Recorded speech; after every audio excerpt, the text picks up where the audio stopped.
Okay, hi everyone. My name is Dan Holterhouse, and I'm joined by my boss, Liz Kennedy, for our first episode of Coffee and Careers. So, hi Nice. Liz, got your coffee? Hi.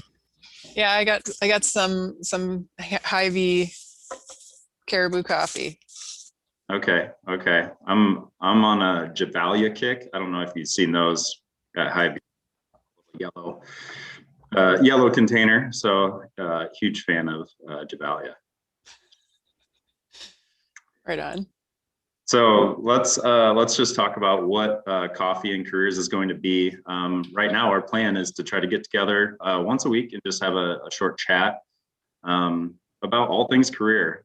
So we may talk about more technical things like resumes, cover letters, but then we can also just have conversations about things that have gone on in our careers, and hopefully listeners or viewers will get a little bit out of one of these at some point, right? So it's fun, it's organic, and something that we want to put together. So, Liz, I do have a question for you, and that is, I want to hear.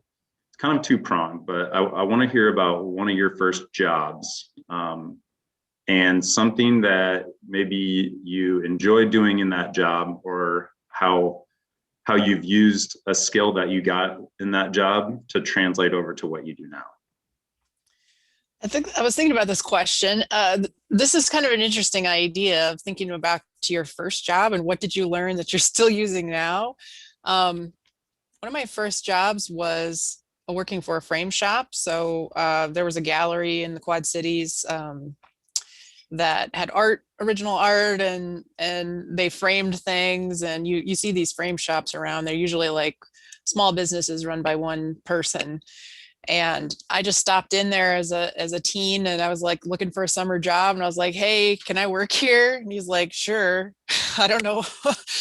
And so he trained me how to frame pictures, and also just how to provide customer service in the shop. And I didn't do anything too complicated because obviously I was a teenager. But the thing that I learned most from that was just the benefits of asking of asking for what you want, and then Mm-hmm. the possibility is open to you that you could get that job. Because I didn't have any experience framing or working really anywhere. I mean, I maybe had a McDonald's job before that, but I Mm-hmm. had no real thing to offer this guy except that I was there and I was ready to work. And And I so, think the purpose of the first job really is to build your confidence, right? oh yeah, no doubt about it. And that's like true grassroots effort, right there. And yeah, I have a similar story about my first job, which was at Homecrest Country Club here in Cedar Rapids, and I was Oh, great. 14. And I wanted to go work in the bag room, and I tried to get a job there when I was 13, and the boss over there said, "No, you're too young." But I literally just walked in there and it was like, "Hey, I want to work."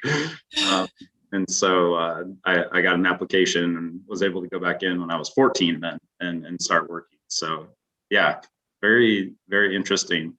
Um, so had you been in that frame shop before at all, or you just, that was your first time in there Yeah. and you're like, this looks cool? I mean, I was aware of it, but like the village of East Davenport, if anyone's familiar, is like a kind of really artsy, kind of cool area. There's a bunch of tourist shops and things like that. And I'd been there for various events and things that they would have, like, deck the district and stuff like that over holidays. So I was aware of the location, and I don't know, I was just thinking that day, I was like, maybe I could get a summer job, and this place looks interesting to me, and it looked like it would be a fun place to work.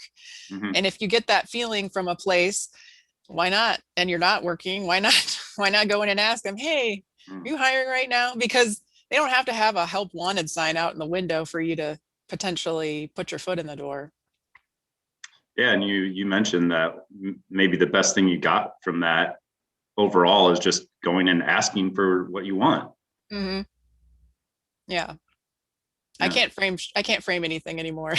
I lost that skill. So skills, you do have to keep up your skills, but for some time I could do that. And so I did learn a skill while I was there. I also learned retail, basic customer service, like how to handle customers, Mhm, um, just how to present yourself, mhm. and obviously I wasn't great at it when I started, and I just gained those skills over time. So you don't have to start with the skills that you're eventually going to have.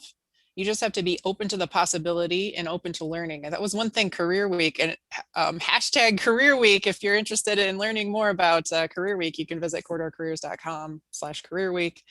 Free registration, log in, sign in today, and you can see lots of great content on this. But one of the things, our Ask the Expert panel, which premieres tomorrow, one of the things in our conversations was about, uh, you know, don't be afraid to be open to learning, because a lot of times learning is what an employer is really looking for. They're not necessarily looking for every credential. They're looking for someone who's willing to learn.